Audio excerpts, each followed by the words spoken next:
What did the weird kid at your school do that you'll never forget? Every school has that one kid who sticks out like a sore thumb, the one labeled as weird. At our school, that was Ethan. He was a fat kid, always munching on something and always lost in his own world. He moved in a lumbering way, and he had this strange habit of growling to himself when he was deep in thought. He was different, and in high school, different was synonymous with weird. One day, during Mr. Garlow's math class, Ethan did something we'd never forget. He was seated at the back, his giant backpack on the desk in front of him.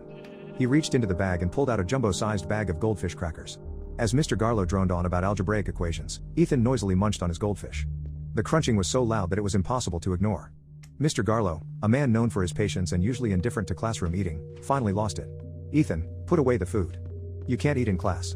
Ethan looked at Mr. Garlow, his eyes wide behind his thick glasses. With a huff, he reluctantly put the bag back into his backpack.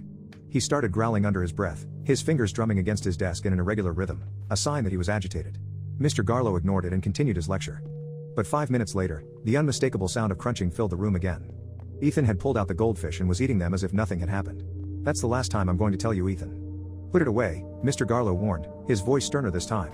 Ethan just stared at Mr. Garlow, reached into the bag, and popped another handful of goldfish into his mouth, crunching loudly. "All right, that's enough," Mr. Garlow said, walking over to Ethan's desk. He reached for the bag, but Ethan was faster. He tried to pull the bag away, but Mr. Garlow was determined. That's when Ethan lost it. He grabbed Mr. Garlow's arm, his growl escalating into a full-blown scream. "Don't take my goldfish. I'll shoot you," he yelled, his eyes wild. The class erupted into laughter, but Mr. Garlow was pale, his eyes wide with shock. "Get out of my classroom, now," he shouted at Ethan. I'll kill you all," Ethan roared, as he stomped out of the room, leaving a trail of goldfish crackers behind him. The words echoed in the stunned silence that followed, transforming the earlier laughter into a chilling fear. Ethan had just graduated from being the weird kid to a Hall of Fame school threat. The school immediately launched an investigation, and for a while, Ethan disappeared from the scene. Rumors flew around the school corridors like wildfire. They said he was severely punished for threatening to shoot up the school over a bag of goldfish. Whispers of expulsion, suspension, mandatory counseling, and even police involvement filled the void left by his absence.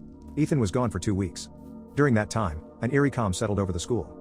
Every laughter was hushed, every joke about Ethan felt inappropriate, replaced instead by nervous glances and whispered concerns. The dull atmosphere of Mr. Garlow's math class was replaced by a tense silence, the ghost of Ethan's threat still hanging heavy in the air. When Ethan finally returned, he was a changed person.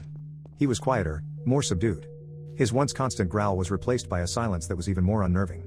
He kept to himself, never making eye contact, never speaking unless spoken to. His giant backpack was now barren of any snacks.